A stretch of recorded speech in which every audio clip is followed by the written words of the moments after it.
நோயை வரவழைக்கிற எந்த செயலை நாம் செஞ்சாலும் அது நமக்கு குற்ற உணர்ச்சி ஏற்படுத்தும். அதனால் வந்து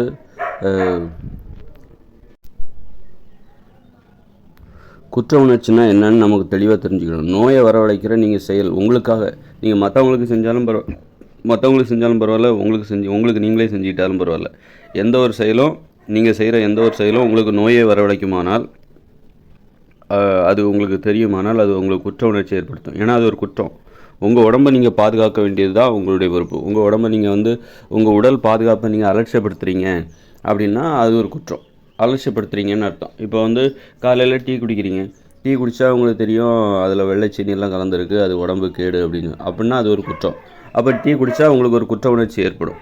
அது மாதிரி நீங்கள் சாப்பிட்ற நீங்கள் நிறைய உணவு டெய்லி சாப்பிடுவீங்க. சரி, அப்போது அந்த உணவுனால நமக்கு கேடு ஏற்படும், நோய் ஏற்படும் அப்படிங்கிற ஒரு அச்சம் உங்களுக்கு இருந்ததுன்னா அது ஒரு குற்ற உணர்ச்சி உங்களுக்கு ஏற்படும். அந்த உணவை சாப்பிட்டாக்கா உங்களுக்கு ஒரு குற்ற உணர்ச்சி ஏற்படுத்தும். அது மாதிரி நீங்கள் உடற்பயிற்சி எதுவும் செய்யலை, காலையில் அதிகாலை எந்திரிக்கிறது இல்லை, 7:30 மணி வரைக்கும் தூங்குறீங்க அப்படின்னா இது எல்லாமே கேடுன்னு உங்களுக்கு தெரியும். ஒரு குற்ற உணர்ச்சி, அது ஒரு குற்றம் அப்படிங்கும்போது அது ஒரு குற்ற உணர்ச்சியை உங்களுக்கு ஏற்படுத்தும். அதனால் குற்றம்னா என்னென்னாக்கா அது நம்ம மற்றவங்களுக்கு செய்கிறது தான் குற்றம் அப்படின்னு, அது மட்டும் தான் குற்றம் கிடையாது. நமது உடலுக்கு நாம் தீங்கு செய்கிறோம், நமது உடலை அழிக்கின்ற வேலையில் நாம் ஈடுபடுறோம் அப்படின்னாலும் அது குற்றம்தான். நமது உடலை நாம் பாதுகாக்க தவறுகிறோம், அலட்சியப்படுத்துகிறோம், நமது உடல் பாதுகாப்பை நாம் அலட்சியப்படுத்துகிறோம் அப்படின்னா அதுவும் ஒரு குற்றம். அது மாதிரியான செயல்களை நாம் செய்யும்போது அதுவும் நமக்கு ஒரு குற்ற உணர்ச்சியை ஏற்படுத்தும். புகைப்பிடித்தால் குற்ற உணர்ச்சி ஏற்படும். அப்புறம் மது அருந்தினால் குற்ற உணர்ச்சி ஏற்படும். அதுலேயும் பாருங்கள், புகைப்பிடித்தால் உடலுக்கு தீங்கு விளைவிக்கிற நிக்கோட்டின் புகையிலை கலந்த அந்த சிகரெட் பீடியை குடித்தா தான் உங்களுக்கு குற்ற உணர்ச்சி ஏற்படும். மூலிகை சிகரெட்லாம் குடிச்சிங்கன்னா உங்களுக்கு குற்ற உணர்ச்சி ஏற்படாது. அதனால் நம்ம நீங்கள் ஒரு மூலிகை சிகரெட் குடிக்கிறீங்க, துளசி இலையை காய வச்சு அதை நுணுக்கி அதை சிகரெட்டாக மாற்றி சிகரெட்டுக்குள்ளே திணிச்சு அதில் நிக்கோட்டின் கிடையாது, புகையிலை கிடையாது, எதுவுமே இல்லை. அதில் ஒரு துளசி இலை அல்லது ஒரு புதினா இலை இந்த மாதிரியான மூலிகைகளை நீங்கள் காய வச்சு தூள் பண்ணி அதை அந்த சிகரெட் இருக்குல்ல, சிகரெட் மாதிரி நீங்கள் செய்து அல்லது நீங்கள் ஒரு பீடி மாதிரி செய்து ஒரு இலையில் ஏதாவது ஒரு ஆடாதோட இலையில் ஆடாதோட இலையை பச்சையாக இருக்கும்போதே சுருட்டி வச்சிடணும். சுருட்டி அப்போ அது நல்லா காய வைக்கணும். அதுக்குள்ளே இந்த புதினா இலை, துளசி இலை அதெல்லாம் தூள் செஞ்சு நிரப்பி அதை நீங்கள் ஒரு மூலிகை பீடியாக குடிக்கலாம். அது குடிக்கும்போது உங்களுக்கு குற்ற உணர்ச்சி ஏற்படாது. அது மாதிரி கல் குடித்தாலும் உங்களுக்கு குற்ற உணர்ச்சி ஏற்படாது. ஆனால் கல் சரியான போதை வரும், ரொம்ப போதை வரும். அளவுக்கு அதிகமாக குடித்தாக்கா குற்ற உணர்ச்சி ஏற்படுத்துமான்னு தெரியல, இல்லை அப்படி எதுவும் அது ஏற்படுத்தாதுன்னு தான் நினைக்கிறேன். அளவுக்கு அதிகமாக குடித்தா வாந்தி வரலாம், எதாவது வரலாம். ஆனால் அதனால் வேறு எந்த கேடும் இல்லை, வேறு எந்த கேடும் உங்களுக்கு வரப்போகிறது கிடையாது. வாந்தி வருது அவ்வளோதான், மற்றபடி வேறு எந்த கேடும் உங்களுக்கு ஏற்பட போகிறதில்ல, நன்மை தான் ஏற்படும். அப்படின்னால கல்லெல்லாம் இயற்கையான மதுபானங்களை குடித்தா உங்களுக்கு குற்ற உணர்ச்சி ஏற்படாது. அதுமாதிரி மூலிகை சிகரெட்டு, மூலிகை பீடி அதெல்லாம் குடித்தா குற்ற உணர்ச்சி ஏற்படாது. நீங்கள் குடிக்கிற சிகரெட் பீடியில் புகையிலை இருக்கா அல்லது நிக்கோட்டின் இருக்குதா அப்படின்னா உங்களை அடிமைப்படுத்துகிற வேறு ஏதாவது போதைப் பொருள் இருக்குதா, ஒரு கஞ்சா இருக்குதா அல்லது அபின் இருக்குதா, அந்த மாதிரி ஏதாவது இருக்குதா, வேறு ஏதாவது போதைப் பொருள் இருக்குதா அப்படின்னா அது உங்களுக்கு ஒரு குற்ற உணர்ச்சி ஏற்படுத்தும். ஏன்னா அதுக்கு ஒரு குற்றம் அப்படிங்கிறதுனால அது ஒரு குற்ற உணர்ச்சி ஏற்படுத்தும். நீ அந்த மாதிரி எதுவுமே இல்லை, வெறுமனே இந்த புதினா இலையை காய வச்சு அதை பொடி பண்ணி நிரப்பி ஒரு பீடியாக குடிக்கிறீங்க அப்படின்னா, ஒரு பீடி மாதிரி செய்து நீங்கள் குடிக்கிறீங்க, அதை இழுக்கிறீங்க ஒரு குளிர் நேரத்தில், ஒரு பயங்கரமான குளிர் நேரத்தில். நம்ம தமிழ்நாடை பொறுத்தவரையில் அந்தளவுக்கு குளிர் வர்றதில்லை. இல்லை கடுமையான குளிர் என்றைக்காவது வரும்போது நீங்கள் அந்த நேரத்தில் இது மாதிரி நீ குடித்து உங்கள் உடலுக்கு வெப்பத்தை ஏற்படுத்திக்கிறீங்க. அதில் வெளிநாடுகளில் குளிர் பிரதேசங்களில் அவங்களுக்கு இது மாதிரியான மூலிகை பீடி ரொம்ப அவசியம். அது அடிமைப்படுத்தாது. அவங்க அதை ஏன் குடிக்கிறாங்க அப்படின்னா, சரி அதை குடித்தா குளிர் தாங்கும் அப்படிங்கிற ஒரு காரணத்துக்காக தான் அதை குடிப்பாங்க. காரணமே இல்லாமல் புகைப்பிடிக்கிறாங்களே, ஏன் காரணமே இல்லாமல் புகைப்பிடிக்கிறாங்க? அது அதில் ஏதோ போதைப் பொருள் கலந்துருக்கு. அதனால தான் அது அவங்கள அடிமைப்படுத்துது. அதனால தான் காரணமே இல்லாமல் புகைப்பிடிக்கிறாங்க. புகைப்பிடிக்கிறதோட நோக்கம் என்னென்னாக்கா குளிர்லேருந்து நம்ம பாதுகாத்துக்கிறது தான். காரணமே இல்லாமல் யாராவது தீயை மூட்டி குளிர் காய்வாங்களா? குளிர் அதிகமாக இருந்தால் தானே குளிர் காய்வாங்க. அப்போது குளிர் காயறதுக்கு ஏதாவது ஒரு காரணம் இருக்குல்ல, அங்கே ஒரு குளிர் இருக்கணும் அல்லது பனி ஏதாவது நல்ல குளிராக இருக்கணும், அதுலேருந்து பாதுகாத்து எல்லோரும் குளிர் காய்வாங்க. அதே மாதிரி நீங்கள் பீடி சிகரெட் பிடிக்கிறீங்கன்னா அதுக்கு ஒரு காரணம் இருக்கணும். அந்த சூடான புகையை உள்ளே எடுத்து அதன் மூலம் உங்கள் உடம்புல ஒரு சூட்டை ஏற்படுத்துகிறீங்க. அதுதான் அந்த புகைப்பிடிப்பதற்கான அந்த காரணம். அப்படி இருக்கும்போது அதில் உங்களுக்கு வேறு ஏதாவது போதைப்பொருள் கலக்கும்போது தான் நிக்கோட்டின் அல்லது வந்து புகையிலை, அப்புறம் வேறு ஏதாவது போதைப்பொருள் கலக்கும்போது கஞ்சா அது மாதிரி ஏதாவது போதைப்பொருள் கலக்கும்போது அது வந்து அந்த ஒரு காரணத்திற்காகவே அந்த போதையை காரணமாக வைத்து நீங்கள் அந்த சிகரெட் பீடியை குடிக்கிறீங்க. அது இல்லை, அப்படி இல்லாமல் நீங்கள் புதினா, துளசி அது போன்ற இலைகளை காய வச்சு நீங்கள் வந்து ஒரு பீடி சிகரெட்டு ஒரு ஆடதோட இலையை வந்து சுருட்டி வச்சு காய வச்சு அதுக்குள்ளே இந்த புதினா இலை தூள், அப்புறம் துளசி இலை தூள் அதை நிரப்பி நீங்கள் வந்து அதை நீங்கள் நிரப்பி வச்சுக்கோங்க. ஆனால் அது எப்போ உங்களுக்கு குடிக்கணும்னு தோணுன்னா, சும்மா சும்மா குடிக்கணும்னு தோணவே தோணுது. ஏன்னா அது அவ்வளோ கஷ்டம். அதில் ஒன்றுமே இல்லை. அது வந்து சப்புன்னு இருக்கும். அதனால் வந்து அதை குடிக்கணுங்கிற ஆசை உங்களுக்கு வரவே வராது. அப்போ எப்போ அதை குடிக்கணுங்கிற அந்த நிர்பந்தம் வரும் அப்படின்னா, குளிர் நேரத்தில் இரவு நேரத்தில் குளிர் நேரத்தில் இன்றைக்கி உள்ள காலகட்டத்தில் இயந்திர அறிவியல் உலகம் உள்ள காலகட்டத்தில் உங்களுக்கு நிறைய ஹீட்டர், போர்வை, குளிரிலிருந்து உங்களை தற்காத்துக்குள்ள நிறைய வழிமுறைகள் இருக்குது.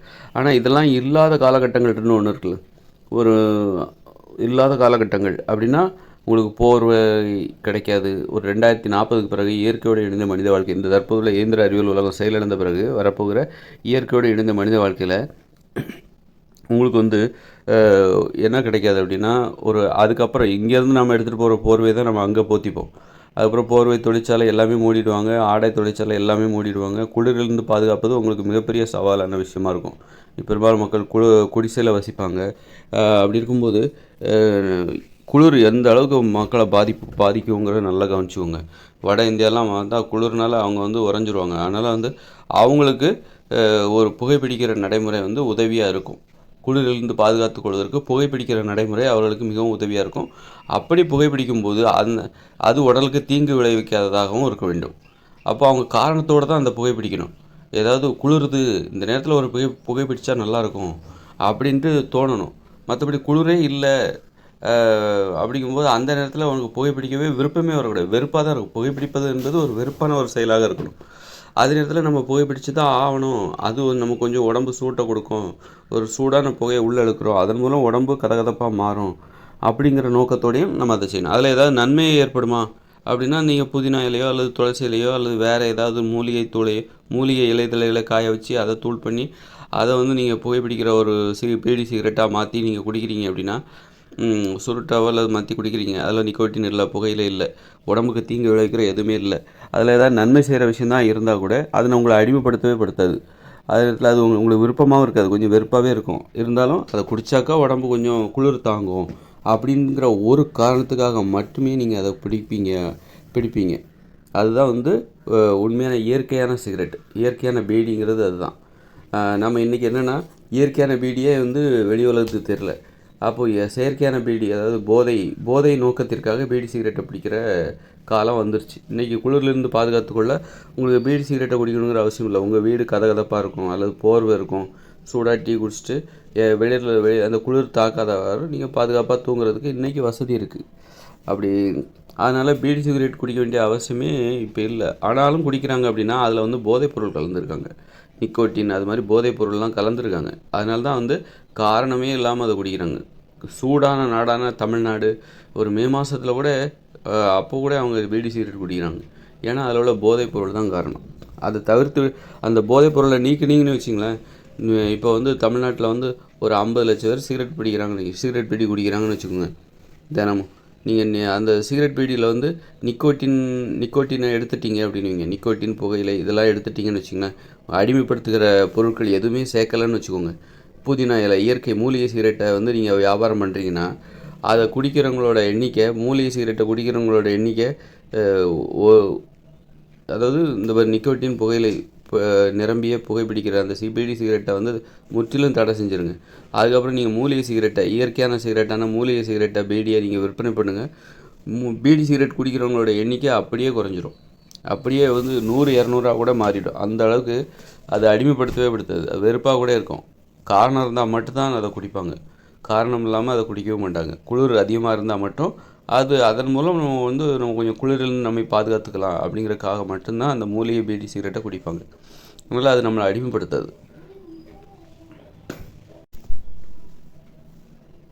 அது மாதிரி இயற்கை மதுபானமான கல், தென்னங்கல், பனங்கல், ஒயின் இது கூட நம்மளை அடிமைப்படுத்தாது. அது வந்து நமக்கு அந்த நேரத்தில் போதை தருமே தவிர அது குடிக்காமல் நம்மளால் இருக்க முடியாது. கை கால் நடுக்கும், அந்த மாதிரி பிரச்சனை எதுவும் வராது. அந்த மாதிரியான தன்மை அதுக்கு உண்டு. அதுவும் ஒரு சீசன் தான். பழங்கள் எல்லா நாட்கள்லையும் கிடைக்காது. வருடத்தின் ஓரிரு மாதங்கள் தான் கிடைக்கும். அது மாதிரி தென்னங்கள் கூட அப்படி தான். எப்போதுமே அது கிடைக்காது. அதனால் வந்து நீங்கள் இயற்கையான மதுபானங்களை அருந்துகிற வழக்கத்துக்கு மக்கள் வராங்கன்னு வச்சுக்கோங்களேன், அவங்க வருடத்தின் அனைத்து நாட்களும் மதுபானத்தை குடிக்கவே முடியாது. அதோட இயற்கையோட இணைந்த மனித வாழ்க்கையில் நீங்கள் இயற்கையான மதுபானம் மக்கள் கண்டிப்பாக குடிப்பாங்க. ஏதாவது ஒன்று புதுமையாக வாழ்க்கையில் செய்யணுமே, ஏதாவது ஒரு அனுபவங்களை தேடணும். அந்த அனுபவம் வந்து உடம்புக்கு தீங்கு விளைவிக்காதவாறும் இருக்கணும். அது ரொம்ப முக்கியம். மற்றபடி இது ஒரு சுவாரஸ்யம் தானே. மதுபானம் அருந்துவது ஒரு சுவாரஸ்யம் தான். அதே நேரத்தில் அந்த மதுபானம் வந்து நமக்கு வயிற்றில் அல்சரையோ அல்லது நோயையோ எதுவும் ஏற்படுத்தி விடக்கூடாது. அது நம்ம உடலுக்கு நன்மை செய்யும் அப்படிங்கிற மாதிரி இருக்குது. பனங்கள், தென்னங்கள் அதை குடிக்கும்போது நமக்கு உடம்புக்கு நன்மை தான் ஏற்படுது. அப்படிங்கும்போது அதே நேரத்தில் அது நம்மளை அடிமைப்படுத்தவும் செய்யாது. வருடத்தின் அனைத்து நாட்களும் அது கிடைக்காது. ஓரிரு வருடத்தில் ஓரிரு மாதங்கள் மட்டும்தான் அது கிடைக்கும். அப்படிங்கும்போது அதை அந்த மாதத்தில் ஆர்வமாக குடிப்பாங்க. அப்புறம் வந்து பார்த்திங்கன்னா அது வேறு சிரமப்பட்டு தான் குடிக்கணும். நீங்கள் பனை மரத்தில் ஏறணும். நீங்கள் அதான் இன்றைக்கி வந்து மதுபானம் ஏன் அடிக்கடி குடிக்கிறாங்க, டெய்லி ஏன் குடிக்கிறாங்க அப்படின்னா, பணம் கொடுத்தா ஈஸியாக கடையில் போய் வாங்கிட்டு வர முடியுது. ஒரு பணம் கொடுத்தா எனக்கு குவார்ட்டர் குடிங்க, விஸ்கி கொடுங்க, பிராண்டி கொடுங்கன்னு சொல்லிட்டு நீங்கள் பணம் கொடுத்தீங்கன்னா போதும், ஈஸியாக வாங்கிட்டு வந்துடலாம். ஆனால் வந்து அதை தயாரிக்கிறதுக்கு அவங்க கஷ்டப்படுறாங்க. அந்த கஷ்டத்தை அதை குடிக்கிற மக்கள் வந்து கஷ்டப்படலைல்ல. பணம் கொடுத்து அதை ஈஸியாக வாங்கிட்டு வந்துடுறாங்க. இந்த எளிதான நடைமுறை தான் மதுபானம் நிறைய பேர் குடிக்கிற காரணம். தினந்தோறும் குடிக்கிறது கூட மதுபானத்துக்கு அடிமையாகிறதுக்கு அதான் காரணம். நீங்கள் குடிக்கிற மதுபானத்தை நீங்களே தான் தயாரிக்கணும் அப்படின்னா அப்போவே நிறைய அந்த மதுபானத்தின் மீதான அடிமைத்தனம் குறைஞ்சிரும். இப்போ வந்து இயற்கையோடு இணைந்த மனித வாழ்க்கையில் அங்கே காசு பணம் இதெல்லாம் நடைமுறையே சுத்தமாக கிடையாது. அங்கே பணம் கொடுத்து நீங்கள் மதுபானத்தை வாங்க முடியாது. நீங்கள் குடிக்கிற மதுபானத்தை நீங்கள் தான் தயாரித்தாகணும். நீங்கள் மதுபானம் குடிக்கிறீங்க அப்படின்னா அதை நீங்கள் தான் தயாரித்தாக வேண்டும். அப்படி இருக்கும்போது அப்போ வந்து நீங்கள் வந்து என்ன பண்ணணும், உங்களுக்கு மதுபானம் குடிக்கணுமா, அது வருடத்தின் எல்லா நாட்களும் குடிக்க முடியாது. அந்த பனங்கள், தென்னங்கள் அதுக்குன்னு ஒரு சீசன் இருக்குது. ஓரிரு மாதங்கள், ஏப்ரல், மே மாதம், ஜூன் மாதம், இந்த 3 மாதம் தான் குடிக்க முடியும். அப்படின்னா அது வர்றதுக்காக நீங்கள் காத்திருக்கணும். அப்புறம் வந்து அது வரும்போது நீங்கள் பனை மரத்தில் ஏறணும். உயரமான பனை மரத்தில் ஏறி அதை வந்து பதநீர் இறக்கணும். பதநீர் இறக்குறதுக்கு நிறைய வழிமுறைகள் இருக்குது. சுண்ணாம்பெல்லாம் தடவணும், அந்த பாலையை சீவி விடணும், அதில் வந்து கலையத்தை மாட்டணும். பனை மரத்தில் ஏறுறது எவ்வளோ பெரிய கஷ்டம். ஏற்றி அப்புறம் வந்து அந்த கலசத்தை அதில் மாட்டி அப்புறம் அந்த பதநீரை இறக்கணும். பதநீரை இறக்குனதுக்கப்புறம் அதை அதிலேயே வந்து புளிக்க வைக்கணும். மேலேயே பனை மரத்துலேருந்து இறக்காமல் மேலேயே அதை புளிக்க வச்சு அதில் ஏதாவது சேர்த்து அப்புறம் வந்து கல்லாத இறக்குவாங்க. இவ்வளோ கஷ்டப்பட்டால் தான் ஒருத்தர் இயற்கையோடு இணைந்த மனித வாழ்க்கையில் மதுவை குடிக்க முடியும். பனை மரத்தில் ஏறுறது எவ்வளோ கஷ்டம். அது மாதிரி அது எல்லோரும் ஏறுவாங்களா, ஒரு ஆர்வத்தில் பணங்கள் குடிக்கலாமே அப்படிங்கிற ஒரு ஆர்வத்தில் ஏறுறதுக்கு வாய்ப்பு இருக்குது. அது மாதிரி கஷ்டப்பட்டால் தான் அவங்க ஒரு மது அருந்தணும்னா அவ்வளோ கஷ்டப்படணும், அவ்வளோ காத்திருக்கணும். மது அருந்துவதற்காக அவங்க காத்திருக்கணும். அவ்வளோ கஷ்டப்பட்டால் தான் அவங்களால ஒரு மதுபானத்தையே அருந்த முடியும். அதுவும் வருடத்தில் ஓரிரு மாதங்கள் மட்டும்தான். எல்லா நாட்களிலையும் மதுபானம் அருந்த வேண்டும் அல்லது எல்லா மாதத்திலையும் மதுபானம் அருந்த வேண்டும் என்கிற ஆசை அவர்களுக்கு இருக்குமேனால் அது கூட என்ன வழினாக்கா, அந்த திராட்சை இந்த மாதிரி பல ரசங்களை புளிக்க வச்சு அதிலேருந்து மதுபானத்தை தயாரித்து ஒயின் மாதிரி குடிக்கிறதுக்கு வாய்ப்பு இருக்குது. அது கூட அதே நேரத்தில் மதுபானம் என்பது வாழ்க்கையின் ஒரு பகுதி தான். அவங்களுக்கு நிறைய வேலைகள் இருக்கும். மது அருந்துவதே அவர்களுக்கு வேலை கிடையாது. அவர்களுக்கு தினசரி உணவை தயார் பண்ணணும். ஏன்னா அங்கே வந்து உப்பு பயன்படுத்த மாட்டாங்க. அதனால் வந்து உணவை சமைச்சு சாப்பிட்ற வழக்கம் கொஞ்சம் ரொம்ப குறைஞ்சிரும். 1% குறைஞ்சிரும். நீங்கள் உப்பு இருக்கிறனால தான் உணவை சமைச்சு சாப்பிட்றீங்க. அல்லது பாயாசம், கேசரி இதுக்கெல்லாம் என்ன தேவை, இனிப்பு தேவை. ஆக இந்த வெள்ளைச்சீனி இந்த மாதிரியான ஐட்டம் தேவை. இதெல்லாம் இருக்கிறனால உணவை சமைச்சு சாப்பிட்றதுக்கு இது ஒரு காரணம். இந்த ரெண்டுமே உங்களுக்கு இல்லை அப்படின்னா அதாவது இனிப்புங்கிறது உங்களுக்கு கிடைக்க வாய்ப்பு இருக்குது. தேன் மூலமாக கிடைக்கும். அல்லது வந்து நாட்டு கரும்புலேருந்து நீங்கள் வந்து கரும்புலேருந்து நீங்கள் அந்த சாறை பிழிஞ்சு அதை நீங்கள் வந்து கிண்டினீங்கனாக்கா உங்களுக்கு கரும்பு வெல்லம் கிடைக்கும். அப்படி தானே. ஆனால் இயற்கையோடு இணைந்த மனித வாழ்க்கையில் எந்த இயந்திரமும் கிடையாது. அவங்ககிட்ட இயந்திரமே கிடையாது. அப்படின்னா நீங்கள் கரும்புலேருந்து எப்படி வந்து கரும்புலேருந்து எப்படி சாரை பிழிவீங்க? இயற்கையோடு இணைந்த மனித வாழ்க்கையில் உங்களுக்கு இயந்திரங்களே கிடையாது. அப்படிங்கும்போது 2040 பிறகு வரப்போகிற இயற்கையோடு இணைந்த மனித வாழ்க்கையில் உங்கள்கிட்ட இயந்திரமே கிடையாது. அப்படிங்கும்போது கரும்பை எப்படி பிழிவீங்க? பிழியவே முடியாது. பிழிஞ்சு சாரை எப்படி எடுப்பீங்க?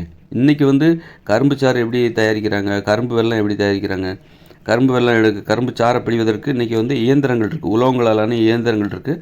அதுக்குள்ளே வந்து கரும்பை விட்டு அதை பிழிஞ்சு கஷ்டப்பட்டு பிழிஞ்சு அந்த அது மிஷின் இன்றைக்கி தானியங்கி இயந்திரங்கள்லாம் இருக்குது. சுவிட்சை போட்டு விட்டால் அது பாட்டுக்கு அரைச்சி வெளியே தள்ளி சாறை தனியாக எடுத்து அதை நீங்கள் காய்ச்சி நீங்கள் அதை வந்து ஒரு வெல்லமாக மாற்றிடுவீங்க.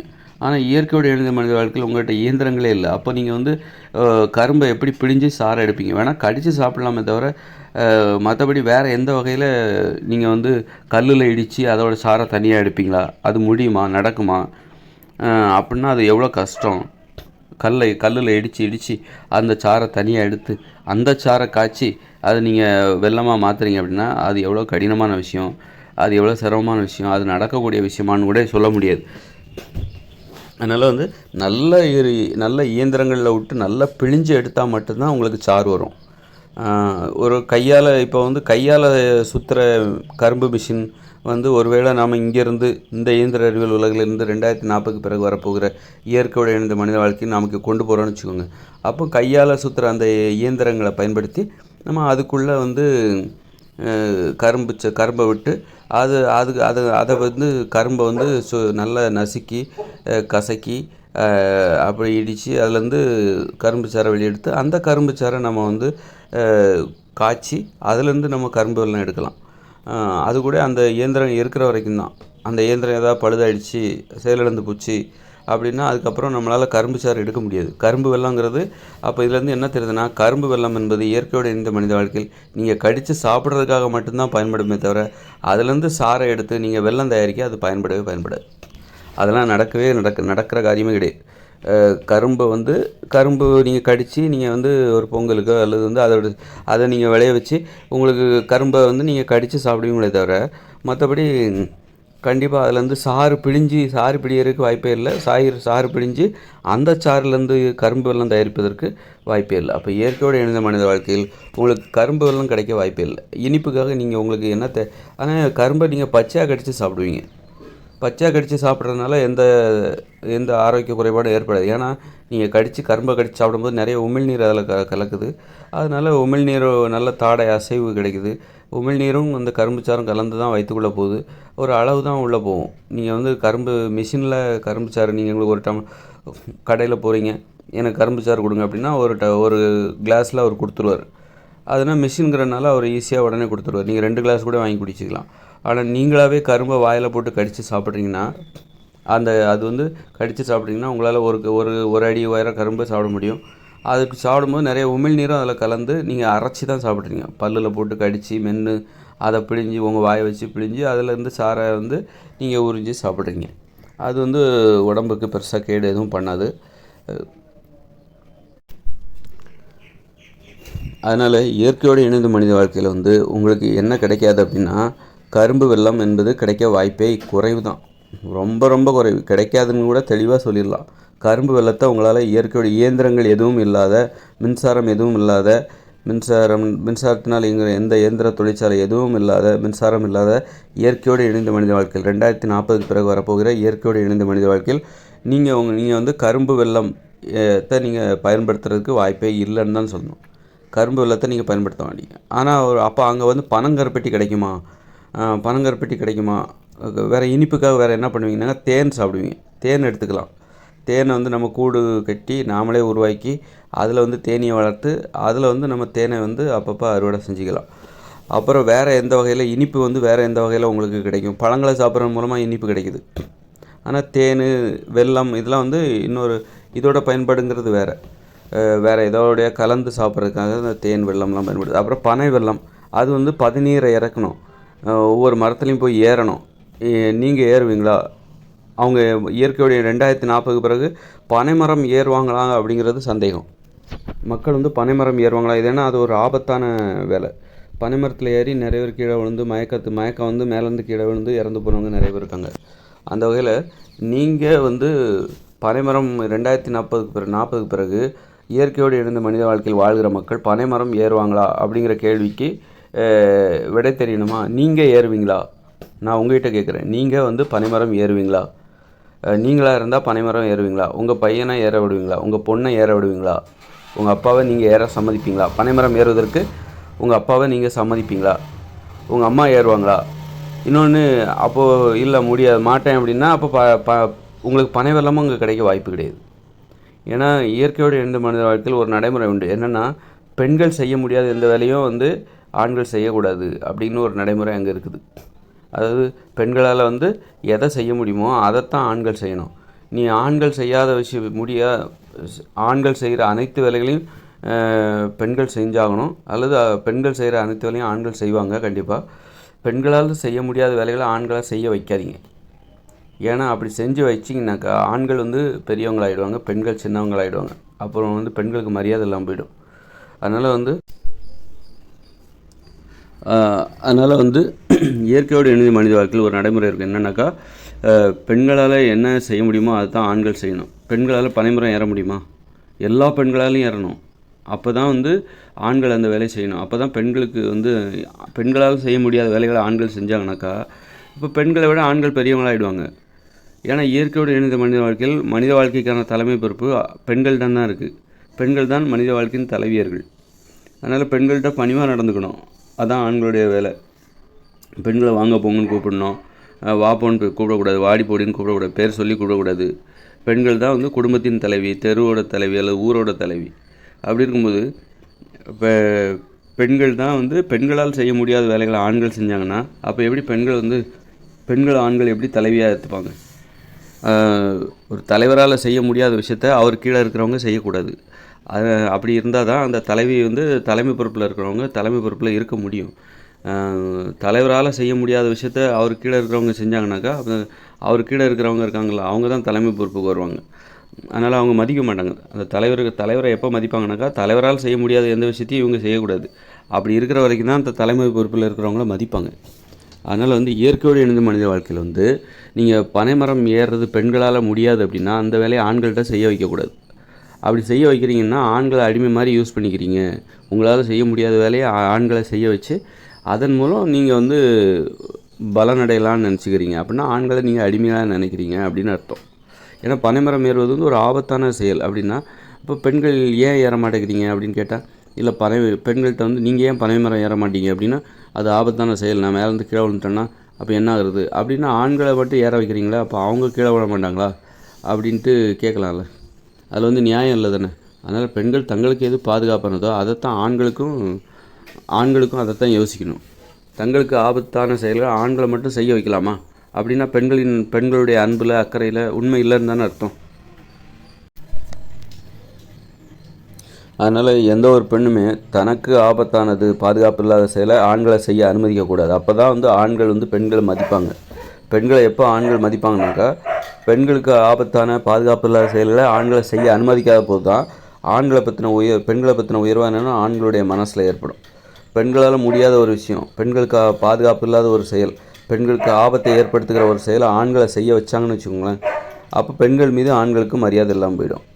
ஏன்னா அதை தன்னை போல் பெண்களுக்கு ஆபத்தான ஒரு செயல்னால் அப்போ அதை ஆண்கள்கிட்ட கொடுக்குறாங்க. அப்படின்னா தனக்கு ஆபத்தான ஒரு செயல், தனக்கு பாதுகாப்பு இல்லாத ஒரு செயலை ஆண்கள்கிட்ட கொடுக்குறாங்களே அப்படின்னா என்ன அர்த்தம்? அப்போ ஆண்களுக்கு என்ன வேணாலும் ஆகட்டும், நமக்கு எதுவும் ஆகக்கூடாது அப்படின்னு தானே நினைக்கிறாங்கன்னு அர்த்தம். அதனால் இயற்கையோடு இணைந்த மனித வாழ்க்கையில் நீங்கள் கண்டிப்பாக பனைமரம் ஏறுவீங்களா அப்படின்னு சொன்ன போனால் அங்கே உள்ள மக்கள் பனைமரம் ஏறுவாங்களா அப்படின்னா அதுக்கு வாய்ப்பு ரொம்ப ரொம்ப குறைவுன்னு தான் நான் சொல்லுவேன். ஏன்னா பனைமரங்கிறது சாதாரண மரமே கிடையாது. அதை நிறைய பராமரிக்கணும். அந்த மட்டைகளெல்லாம் சீவணும். அருவாளை வச்சு மட்டைகளை சீவி அதை ஒழுங்காக வச்சுருந்தா தான் நீங்கள் பனைமரமே ஏற முடியும்.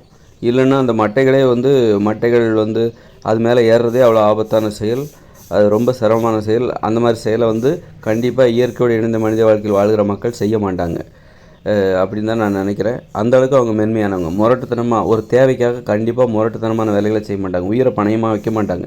பனை மரத்தில் ஏறுறது என்னை பொறுத்தவரை உயிரை பணயமாக வைக்கிறது தான். நான் கூட கிராமத்தில் காடு மேடுன்னு சுற்றியிருக்கேன், வேறு மரங்களில் ஏறிருக்கேனே தவிர நான் பனை மரத்தில் எனக்கு ஏற முடியும் அப்படிங்கிற அந்த நம்பிக்கை எனக்கு வந்ததே இல்லை. பனை மரத்தில் ஏறணுங்கிற ஆசையும் வந்தது கிடையாது. அதுமாதிரி தென்னை மரத்தில் கூட நான் ஏறினது கிடையாது. தென்னை மரத்தில் ஏற முடியும் அப்படிங்கிற நம்பிக்கை எனக்கு வந்ததே கிடையாது. ஏறணுங்கிற ஆசையும் எனக்கு வந்ததே கிடையாது. அதனால் பனை மரமோ தென்னை மரமோ அது மற்ற மரங்கள். இப்போ தென்னை மரத்தில் நீங்கள் ஏன் ஏறுறீங்க அது வந்து தேங்காய் முத்திடுச்சுன்னா மேலேருந்து கீழே விட போகுது. அதுலேருந்து நீங்கள் தேங்காவை எடுத்துக்க போகிறீங்க. ஈஸி. இதை விட எளிது என்ன இருக்குது? தேங்காய் என்ன மேலேயே தங்கிட்ட போகுது. அதனால் தேங்காய் பறிக்கிறதுக்காக கூட நீங்கள் தென்னை மரத்தில் ஏற வேண்டிய அவசியம் இல்லை. பனை மரத்தில் கூட பனம்பழம் வந்து முத்திருச்சுன்னா மேலேருந்து கீழே விட போகுது. நீங்கள் அந்த மரத்துலேருந்து பனம்பழம் சாப்பிட்டுக்கோங்க. நீங்கள் பதநீர் தான் குடிக்கணும்னு என்ன அவசியம் இருக்குது? உயிரை பனையமாக வச்சு மேலே ஏறி பதநீர் தான் குடிக்கணும்னு என்ன அவசியம் இருக்குது? அது மாதிரி தென்னை மரத்துக்கு மேலே ஏறி நீங்கள் தென்னங்கள் குடிக்கணும், அதில் தென்னை தேங்காயை பறிக்கணுங்கிற அவசியம் இல்லை. தேங்காய் முத்திச்சுன்னா கீழே விழுந்தால் எடுத்துடணும். அப்போ இளநீர் எனக்கு தேவை இல்லையா? நீ உயிரை பனையமாக வச்சு இளநீர் ஏன் குடிக்க போகிறீங்க? தேங்காய் கீழே விழுந்துச்சுன்னா அதுலேருந்து தேங்காய் தண்ணி இருக்குல்ல, அதை குடிச்சிட்டு போங்க. தேங்காய் தண்ணியை விட இளநீருங்கிறது சும்மா வியாபாரிகள் நமக்குள்ளே ஆசையை ஏற்படுத்தி இளநீர் குடித்தா நல்லது அப்படின்னு சொல்லிட்டு நம்மளை ஏமாற்றிட்டு இருக்காங்க. அதனால் வந்து நமக்கு இளநீர் குடித்தா நல்லதாக கூட இருக்கலாம். ஆனால் உயிரை பனையமாக வச்சு இளநீர் குடிக்கணுமா? ஒரு தென்னை மரத்தில் ஏறுறது எவ்வளோ சிரமமான விஷயம். அதனால் இளநீர் குடிக்கிற வழக்கத்தையே நம்ம கைவிட்டுறலாம். நமக்கு நம்ம உயிர் தான் முக்கியம். இயற்கையோடு இணைந்த மனித வாழ்க்கை என்பது 2040 பிறகு வரப்போகிற இயற்கையோடு இணைந்த மனித வாழ்க்கை என்பது மென்மையானது. முரட்டத்தை நம்ம உயிரை பனையமாக வச்சு அவங்க எந்த வேலையும் செய்ய மாட்டாங்க. இப்போ ஆடு மாடு என்ன தென்னை மரம் ஏறிக்கிட்டே இருக்குது. ஆடு மாடு எல்லாம் வந்து ஒரு உணவுக்காக அதுவும் தான் பார்க்குது, தென்னை மரத்தை தான் பார்க்குது. தென்னை மரத்தை பார்த்துட்டு தான் இருக்குது. அதனால அது போய் தென்னை மரத்தில் ஏறிக்கிட்டு இருக்குது. அந்த தேங்காய் இருக்குது அது கூட தான் தெரியுது. அதனால் நாம் தென்னை மரத்தில் ஏறணும், தேங்காய் பறிக்கணும், இளநீர் குடிக்கணும் அப்படிங்கிற கட்டாயம்லாம் கிடையாது. அதனால் இளநீர் குடிக்கணுங்கிற கட்டாயம்லாம் கிடையாது. அதனால் தென்னை மரத்துலேருந்து நமக்கு தேங்காய் தான் நமக்கு தேவையாக இருக்குது. வேறு வழி எளிதாக நமக்கு என்ன தேவை அப்படின்னா, நம்ம உயிரை பணையமாக வைக்காமல் சிரமப்படாமல் தென்னை மரத்துலேருந்து நாம் பயன்பெறணும் அப்படின்னா, அது தேங்காய் முத்திருச்சுன்னா மேலேருந்து தேங்காய் பொத்துன்னு கீழே விழும். அதை எடுத்து நீங்கள் வந்து கல்லை வச்சு உடச்சி நீங்கள் இயற்கையோடு இருந்த மனிதர்கள் இங்கேருந்து எடுத்துகிட்டு போகிற அருவா அவங்க கையில் இருக்கும். அதை வச்சு நீங்கள் பிச்சுக்க வேண்டியதான். பிச்சு தேங்காய் உள்ளே இருக்கிற தேங்காவை எடுத்து அதை நீங்கள் உடச்சி அந்த தண்ணியை குடிங்க, அந்த தேங்காவை நீங்கள் சாப்பிடுங்க. அவ்வளோதான். தேங்காவோட பயன்பாடு அவ்வளோதான். இளநீர் என்பது இயற்கையோடு இணைந்த மனித வாழ்க்கையில் 2040 பிறகு வரப்போகிற இயற்கையோடு இணைந்த மனித வாழ்க்கையில் தேங்காவை நம்ம பயன்படுத்த போகிறதில்ல. இன்னொன்று அப்போ தென்னங்கல் கூட நம்ம பயன்படுத்த வாய்ப்பு இல்லைன்னு தான் நான் நினைக்கிறேன். ஏன்னா தென்னங்கல் வேணும்னா நீங்கள் தென்னை மரத்தில் ஏறணும், பாலையை சீவணும், அதில் வந்து சில ப்ராசஸ்லாம் இருக்குது. அதெல்லாம் செஞ்சால் தான் நீங்கள் தென்னங்கல் தயாரிக்க முடியும். அது எனக்கு தெரியல. அதுமாதிரி பனங்கல்லுங்கிறது அதுக்கு ஒரு ப்ராசஸ். நீங்கள் மரத்து மேலே ஏறணும், கஷ்டப்பட்டு உயிரை பனையமாக வச்சு பனை மரத்து மேலே ஏறணும், ஏறி அந்த களையத்தெல்லாம் வைக்கணும், பதநீரை இறக்கணும், புளிக்க வைக்கணும், அதுக்குள்ளே ஏதோ ஒன்று போடணும், சுண்ணாம்பு தடவணும். அவ்வளோ உயிரை பனையமாக வச்சு உயரமான பனைமரத்தில் ஏறி தான் நீங்கள் பனங்கல் தயாரிக்க முடியும் உங்களால். அப்போ பனங்கல் குடிப்பதற்கும் இயற்கையோடு இணைந்த மனித வாழ்க்கையில் வாய்ப்பு இல்லை. ஏன்னா அவங்க மென்மையானவர்கள். அவங்க வந்து மென்மையானவங்க உயிரை பனையமாக வைக்கவே மாட்டாங்க. அந்த சிந்தனையே அவங்களுக்கு வராது. என் உயிரை பனையமாக வச்சு தான் நான் பனைமரத்தில் ஏறி அவ்வளோ கஷ்டப்பட்டு தான் நான் அந்த பனங்களில் குடிக்கணுமா? அப்படிப்பட்டது எனக்கு தேவையில்லை அப்படின்னு சொல்லக்கூடியவங்க தான் அவங்க. நல்லா தெரிஞ்சுக்கோங்க. ரொம்ப மென்மையானவங்க, ரொம்ப சாப்பிட்டா அந்தளவுக்கு இருக்கக்கூடியவங்க தான். அதுதான் நல்லது. மென்மையாக இருக்கிறது தான் நல்லது.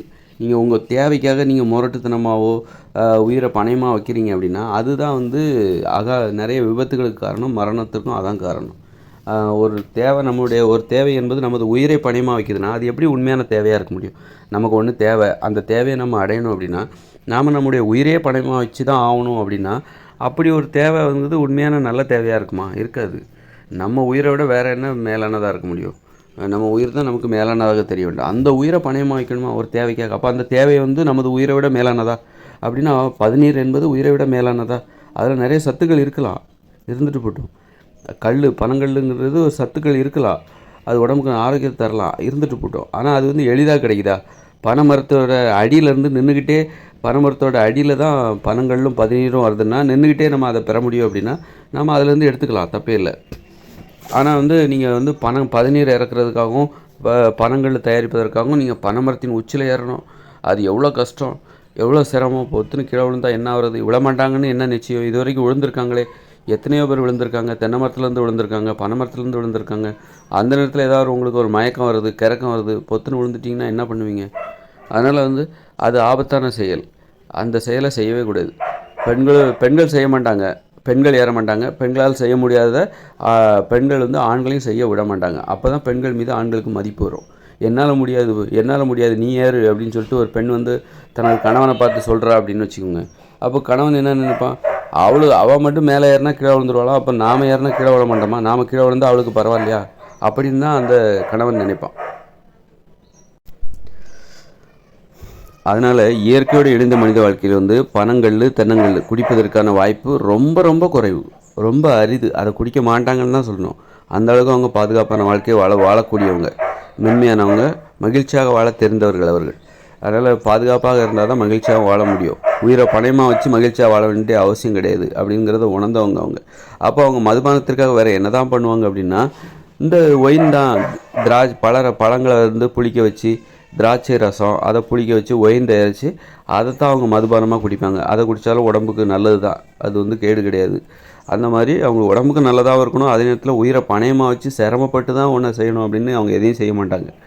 அவங்க வந்து ஒரு நல்ல ஒரு அறிவுபூர்வமான வாழ்க்கை வாழக்கூடியவர்கள், ஒழுக்கமான வாழ்க்கை வாழக்கூடியவர்கள், கட்டுப்பாடான வாழ்க்கை வாழக்கூடியவர்கள். அதனால் வந்து என்றைக்குமே வந்து போதை அப்படிங்கிற ஒரு விஷயத்தை வந்து அது அவர்களுடைய வாழ்க்கையை அலங்கோலப்படுத்தி விடாமல் பார்த்துக்கொள்வார்கள், அசிங்கப்படுத்திடாமல் பார்த்துப்பாங்க. அவங்க வாழ்க்கையை அழகாக்கணும்.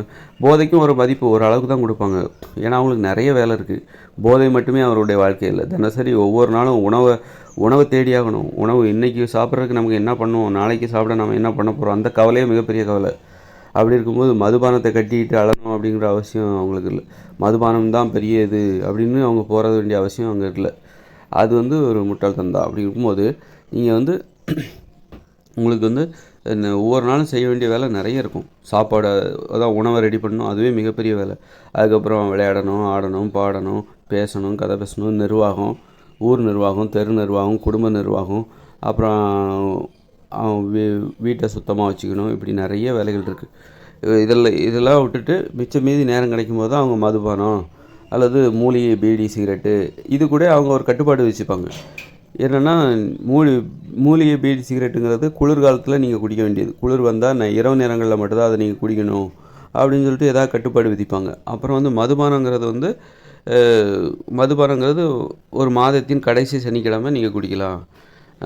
அல்லது அது வந்து ரொம்ப போதை பயங்கரமாக ஒரு ஒயின் குடிக்கிறதுனால உங்களுக்கு என்ன வந்துட போகுது அப்படின்னா, நீங்கள் அது தினமும் ஒரு டம்ளர் குடிங்க, தப்பே இல்லை அப்படின்னு கூட சொல்லலாம். ஏன்னா ஒயின்ங்கிறது நல்லது. ஒன்றாங்க உங்களால் தயாரிக்க முடியுமா? அது வேறு இன்னொரு விஷயம் என்னென்னா, அவங்க குடிக்கிற ஒயினையோ அல்லது மதுபானத்தையோ அவங்க தான் தயாரிச்சாகணும். இன்றைக்கி கடையில் போய் காசு கொடுத்து எனக்கு ஒரு ஒயின் கொடுங்க அல்லது பிராண்டி கொடுங்க, விஸ்கி கொடுங்க அப்படின்னு கேட்குற மாதிரி உடனே வாங்கிட்டு வந்துடலாம். இன்றைக்கி நீங்கள் எந்த கஷ்டமும் விட வேண்டாம். அதனால தான் நிறைய பேர் அடிக்கடி சரக்கு சாப்பிட்றதுக்கு அதான் காரணம். ஆனால் இயற்கையோடு எழுந்த மனித வாழ்க்கையில் நீங்கள் ஒரு ஒயின் குடிக்கிறீங்க அப்படின்னா, மதுபானம் குடிக்கிறீங்க அப்படின்னா, நீங்கள் பல ரசங்களை புளிக்க வச்சு மதுவை தயாரித்து நீங்கள் ஒயின் குடிக்கிறீங்க அப்படின்னா, அது எவ்வளோ கஷ்டம் பாருங்கள். எவ்வளோ காலம் காத்திருக்கணும். அது ஒரு 6 மாதமாவது காத்திருக்கணும், புளிக்க வைக்கணும். 6 மாதம் அல்லது 3 மாதம் அல்லது 2 மாதம் அதை நீங்கள் காத்திருந்து புளிக்க வச்சு அதுலேருந்து தான் நீங்கள் வந்து எடுத்து அதை ஒரு ஸ்பெஷலாக தான் நீங்கள் பண்ணுவீங்க. இன்றைக்கி வைக்கிறீங்க அப்படின்னா இதை வந்து ஒரு 3 மாதம் கழிச்சு நம்ம குடிக்க போகிறோம். அப்போ அது நல்லா இருக்கணும்னு நம்ம சொல்ல முடியாது. நல்லா இருக்கும், நல்லா இருக்காதுன்னு சொல்ல முடியாது. அது எப்படி இருக்குன்னு அது அந்த டைம் அந்த நேரத்தில் தான் தெரியும். அப்போது நீங்கள் எவ்வளோ தான் நீங்கள் சேர்த்து வச்சுருவீங்க. ஒவ்வொருத்தருமே அவங்களுக்கு தேவையான மதுபானத்தை தயாரிக்கிறீங்கன்னா அது ஒரு 3 மாதத்துக்கு 2 மாதத்துக்கு இடையில் நடக்கிற ஒரு கொண்டாட்டம், ஒரு பண்டிகை மாதிரி தான் அது. ஒரு பண்டிகைக்கு நீங்கள் என்ன பண்ணுவீங்க, பலகாரம் சுட்டு சாப்பிட்ற மாதிரி ஒரு மதுபானம் குடிக்கிறது கூட ஒரு பண்டிகை மாதிரி தான். என்றைக்காவது ஒரு நாள் தான் நீங்கள் பண்ண முடியும். டெய்லி மதுபானம் குடிக்கணுன்னா நீங்கள் பெரிய அதே ஒரு வேலையாக வச்சுருந்தா தான் நிறைய இடத்துல நீங்கள் வந்து பல ரசங்களை தயாரித்து அதை பிடிக்கிறதுக்காக காத்திருக்கணும். இருந்தால் தான் உங்களுக்கு டெய்லி நீங்கள் மதுபானம் குடிக்க முடியும். அந்தளவுக்கு நிறைய சிரமமான நடைமுறைகள்லாம் இருக்குது. மதுபானம் குடிக்கிறது இயற்கையோடு இணைந்த மனித வாழ்க்கையில் அவ்வளவு எளிதான செயலே கிடையாது. ஏன்னா அதை நீங்கள் தான் நீங்கள் குடிக்கிற மதுபானத்தை நீங்கள் தான் தயாரிக்கிறீங்க. அதுவே வந்து ஒரு நிறைய சிரமத்தை கொடுக்கும். அதனால் மதுபானத்துக்கு இயற்கையோடு இணைந்த மனித வாழ்க்கையில் அடிமையாகிறதுக்கு வாய்ப்பு இல்லை. அதுமாதிரி மூலிகை பீடி, மூலிகை சிகரெட்டு அதெல்லாம் ஊர் மக்களும் அதில் ஒரு கண்ட்ரோலாகவும் இருப்பாங்க, கட்டுப்பாடாகவும் பண்ணுவாங்க. அதில் எதுவும் போதை அவங்களுடைய வாழ்க்கையை சீரழிக்கிற மாதிரி எந்த நடைமுறையும் அவங்க அனுமதிக்க மாட்டாங்க. இன்னும் அவங்க வந்து பழங்கள், பச்சை காய்கறிகள் இதெல்லாம் பச்சையாக சாப்பிட்றவங்க. பெரும்பாலும் சமைச்சு சாப்பிடவே மாட்டாங்க. உப்புங்கிறது அவங்க வாழ்க்கையில் கிடையவே கிடையாது. பழங்களையும் பச்சை காய்கறிகளையும் பச்சை கிழங்குகளையும் கடலைகளையும் மூலிகைகளையும் உணவாக சாப்பிடக்கூடியவங்க. அவங்க அப்போ மதுபானத்துக்கு எந்த அளவுக்கு முக்கியத்துவம் கொடுப்பாங்க அப்படிங்கிறது இதிலேருந்தே நீங்கள் தெரிஞ்சுக்கலாம்.